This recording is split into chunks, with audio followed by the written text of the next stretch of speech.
जी अस्सलाम वालेकुम। आज हम अपने एमएस ऑफिस का लेक्चर नंबर 4 स्टार्ट करने लगे हैं। तो अपना एमएस वर्ड ओपन कर लेते हैं। विंडो और आर की प्रेस करके अपना एमएस वर्ड ओपन हमने कर लेना है। अच्छा, हम होम कंप्लीट वैसे तो कर चुके थे, लेकिन लास्ट पे एडिटिंग टूल और ये थोड़े से स्टाइल्स की ऑप्शन रह गई थी। तो मैंने सोचा कि पहले ये आपसे डिस्कस करूं, फिर हम इंसर्ट की तरफ चलेंगे। अच्छा, ये जो स्टाइल्स हैं ये हमारे पास ऑलरेडी क्रिएटेड हेडिंग्स हैं, ठीक है। हेडिंग्स या टाइटल या सब टाइटल देने हों तो उसके लिए क्विकली तौर पर यहाँ से हम अप्लाई कर सकते हैं। अच्छा, यहाँ पे आपने नाम देखा होगा, मेरा नेम ऐड हुआ है, ठीक है।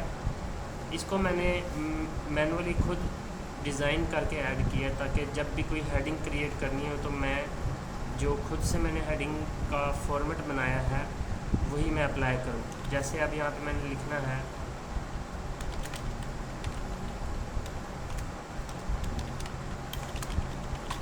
इंसर्ट टैब लेक्चर, ठीक है। इसको मैंने सेलेक्ट किया और सिंपल इस पर क्लिक किया तो ये हमारी हेडिंग क्रिएट होगी ऑटोमेटिकली। इसको हम सेंटर अलाइन कर लेंगे तो ये हमारा जो है वो टॉपिक क्रिएट हो जाएगा। अब ये हमने खुद वाली हेडिंग बनानी क्यों है, कैसे है, सॉरी।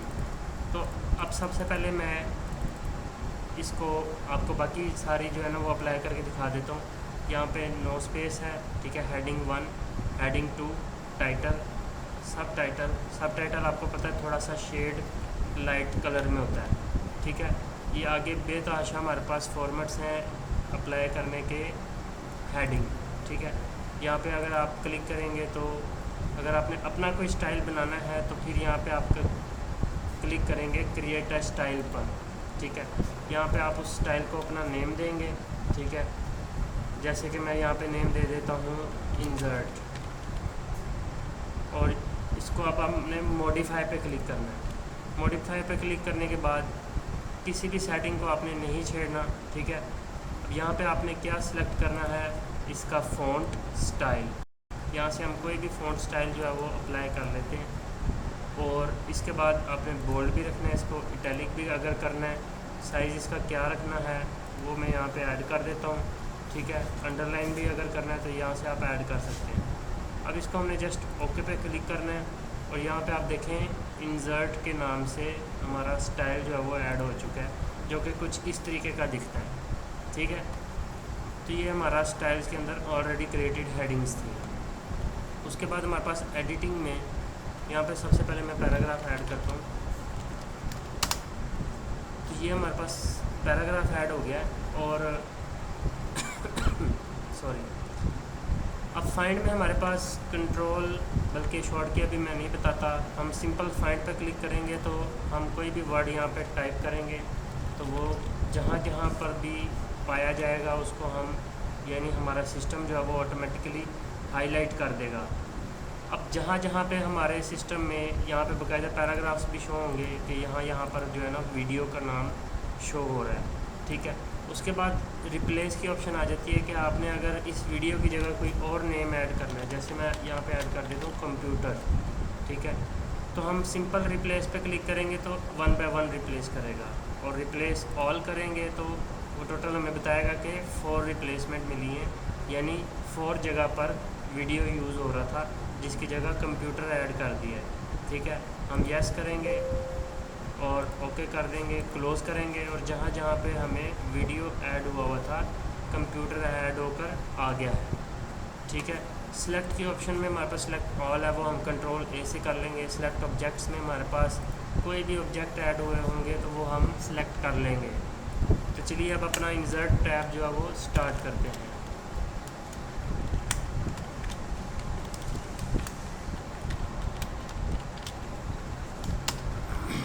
इंसर्ट टैब में हमारे पास सबसे पहले आ जाती है ऑप्शन कवर पेज की, ठीक है। कोई भी आप लोग किताब ख़रीद लें तो उसका जो फ्रंट पे जो पेज होता है जिसके ऊपर बुक का नाम और राइटर का नाम और दीगर कोई भी इंफॉर्मेशन जो है वो टाइटल पेज पे या कवर पेज पे लिखी होती है, तो उसको हम कवर पेज कहते हैं। इसी तरह डॉक्यूमेंट्स में भी कोई भी आप किसी भी टॉपिक पे अगर डॉक्यूमेंट टाइप कर रहे हैं तो आपने यकीनन उसका क्रिएट करना पड़ेगा कवर पेज, ताकि जो भी इसको रीड करे उसको पता हो कि ये कवर पेज है, यानी किस टॉपिक पर बेस करती है ये बुक। तो कवर पेज ऐड करने के लिए हमारे पास सबसे पहला जो पेज है वो ब्लैंक होना चाहिए, ठीक है। उस पर हम कवर पेज पे जाएंगे। यहाँ पे हमारे पास कुछ स्टाइल्स उन्होंने दिए हुए हैं, ठीक है। अब इन स्टाइल्स को हमने ऐड करना है अपने सिस्टम के अंदर, यानी अपने फर्स्ट पेज पर। तो अब यहाँ पे कुछ ऑलरेडी क्रिएटेड स्टाइल्स हैं, अगर आपने ये नहीं ऐड करने तो आप ऑनलाइन भी सर्च कर सकते हैं। तो फ़िलहाल हम यहाँ पे ऐड कर लेते हैं ये वाला, ठीक है। तो ये हमारे पास एक कवर पेज के तौर पर ऐड हो चुका है। यहाँ पे अब आप डॉक्यूमेंट टाइटल ऐड करेंगे, ठीक है। यहाँ पे डॉक्यूमेंट टाइटल ऐड करेंगे, ठीक है, और सब टाइटल ऐड कर देंगे।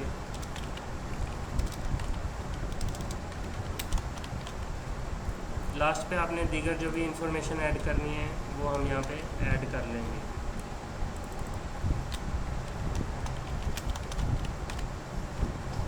तो ये हमारे पास क्रिएट हो चुका है कवर पेज, जो कि प्रिंट होने के बाद कुछ इस तरीके से शो होगा। उसके बाद हमारे पास सेकंड पेज से हम अपना डॉक्यूमेंट स्टार्ट कर लेंगे। जो भी हमने इसमें कंटेंट ऐड करना है तो वो आप इसमें इजीली अपना डॉक्यूमेंट जो है वो क्रिएट कर सकते हैं। तो ये था हमारे पास कवर पेज। आगे हमारे पास ऑप्शन आ जाती है ब्लैंक पेज की, ठीक है। ब्लैंक पेज में हम जस्ट ब्लैंक पेज पे क्लिक करेंगे तो हमारे पास एक ब्लैंक पेज ऐड हो जाएगा। ब्लैंक पेज पे जितनी दफ़ा आप क्लिक करेंगे आपके पास पेजेस ऐड होते जाएंगे। लेकिन इसके बाद जो पेज ब्रेक की ऑप्शन है उसका क्या काम है, ठीक है। अब यहाँ पे मैं लिखता हूँ पेज ब्रेक पे क्लिक करता हूँ तो ये भी सेम वही काम अप्लाई कर रहा है जो कि ब्लैंक पेज अप्लाई कर रहा था। लेकिन इन दोनों में फ़र्क क्या है, अब मैं वो आपको फ़र्क बता देता हूँ। अच्छा, यहाँ पे मैं पैराग्राफ ऐड करता हूँ, रैंक और स्टाइल वही यूज़ हो रहा है जो हम बाय डिफ़ॉल्ट इसको सिलेक्ट कर चुके हैं, लेकिन उसको हम नॉर्मल करेंगे। सेलेक्ट ऑल किया, होम में गए और इसको हमने नॉर्मल पे क्लिक करना है तो वो नॉर्मल हो जाएगा, ठीक है। अच्छा, अब यहाँ पे ये जो पैराग्राफ मैंने सेलेक्ट किया है या कर्सर इसके बिफोर साइड पे रखा है, तो इसको मैं पेज ब्रेक जब करूँगा या इसके बाद मैं ब्लैंक पेज ऐड करता हूँ तो आपने नोटिस ये करना है कि ये हमारे पास इसके नीचे जितना भी डाटा था वो हमारे पास एक पेज छोड़कर अगले पेज पर ऐड हुआ है, यानी दरमियान में एक ब्लैंक पेज ऐड हो गया, ठीक है। लेकिन अगर हम पेज ब्रेक करते हैं तो हम यहाँ पे सिंपल क्लिक करेंगे और पेज ब्रेक पे क्लिक करेंगे तो एग्जैक्ट वो नेक्स्ट पेज पर इसको ब्रेक कर देगा, यानी दरमियान में कोई ब्लैंक पेज नहीं आएगा। तो ये फ़र्क था ब्लैंक पेज और पेज ब्रेक में। उसके बाद हमारे पास टेबल की ऑप्शन आ जाती है। टेबल की ऑप्शन में हमारे पास आपने अपना डाटा की कोई लिस्ट क्रिएट करनी हो, ठीक है, बहुत ज़्यादा यूज़ होता है, इम्पोर्टेंट चीज़ है। और अगर हम टेबल इंसर्ट कर देंगे तो उसके अंदर हमें डाटा जो है ना वो इंसर्ट करना पड़ेगा, एनालाइज करना पड़ेगा। तो कोई भी डाटा एनालाइजिंग की जो लिस्ट क्रिएट की जाती है वो टेबल के बेस पे बनती है। अब यहाँ पे हम टेबल क्रिएट करने के लिए यूज़ करते हैं रोज़ और कॉलम्स का, ठीक है।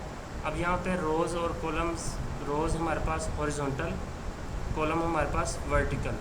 तो यहाँ पे हमारे पास ये हॉरिजॉन्टल है, ये वर्टिकल है, लेकिन अगर हमने रोज़ लेनी है तो फिर हमें वर्टिकली ही आना पड़ेगा, लेकिन वो रोज़ ऐड होंगी हॉरिजॉन्टल, यानी एक रो ऐड हुई, 2 3 4 और जितने कॉलम ऐड करने फिर उतने आगे आ जाएंगे, 2 3 4, ठीक है। 4x4 का ये टेबल क्रिएट हो गया। लेकिन ये अगर आप लोगों को डिफ़िकल्ट लगे, क्योंकि यहाँ पे एक लिमिट है, बस इतना टेबल क्रिएट होगा। अगर इससे ज़्यादा टेबल क्रिएट करना है तो हम इंसर्ट टेबल पे क्लिक करेंगे और यहाँ पे जितनी कॉलम्स आपको चाहिए और जितनी रोज़ आपको चाहिए वो आप यहाँ पे ऐड करेंगे तो वो यहाँ पे टेबल क्रिएट होके आ जाएगा। तो हम यहाँ पे कॉलम्स ऐड करते हैं 6 और रोज़ ऐड कर देते हैं 30, ठीक है। ओके करेंगे तो ये हमारे पास 30 रोज़ आ गई हैं और 6 कॉलम्स आ गए हैं। अच्छा, अब आपने एक चीज़ और नोटिस करनी है, जैसे ही हमारा कर्सर टेबल के अंदर आएगा तो हमारे पास टेबल टूल्स ओपन हो जाएंगे।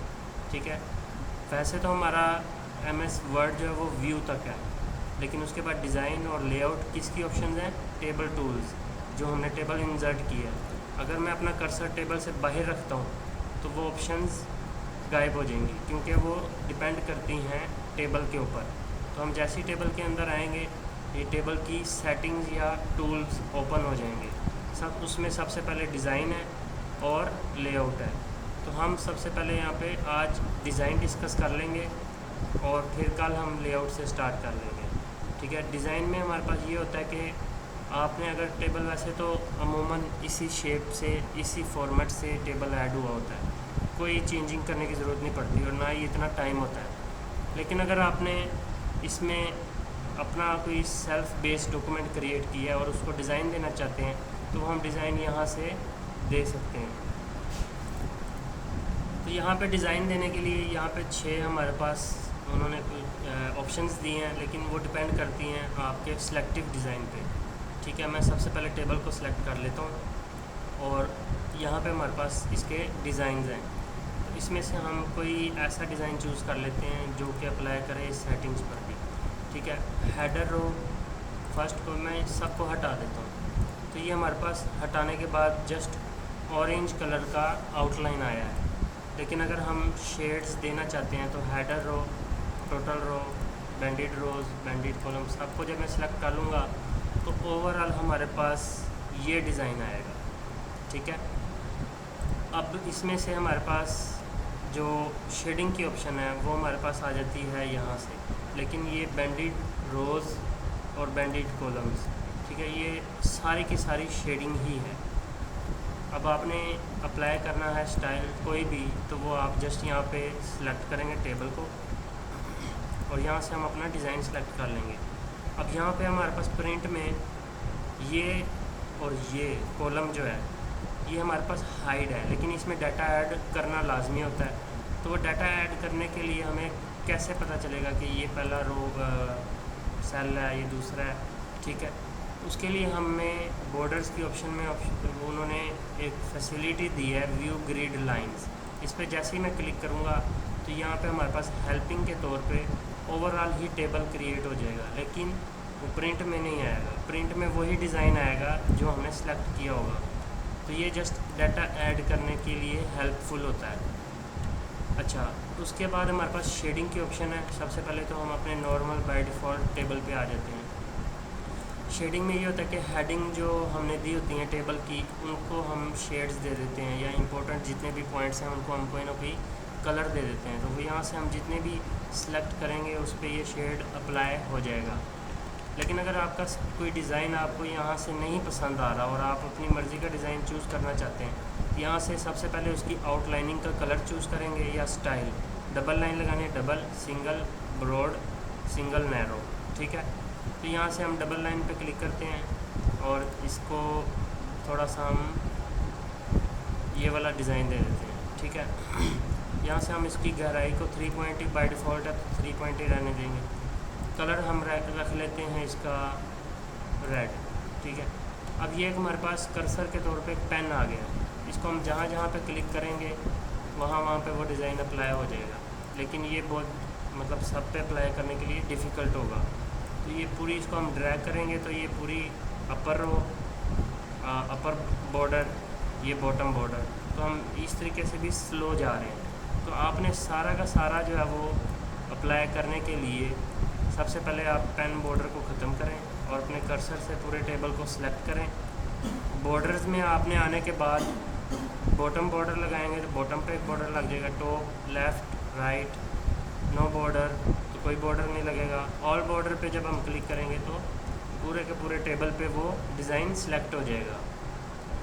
ठीक है, और बॉर्डर पेंटर में हमारे पास ये है कि अगर हम बॉर्डर पे जस्ट एक पेन ये लेना चाहें तो हम वो ऐड कर सकते हैं, नहीं तो अगर इससे हमने रिमूव करना है तो वो यहाँ से हम रिमूव कर सकते हैं। तो ये टेबल टूल्स में हमारे पास पहला ऑप्शन था डिज़ाइन का।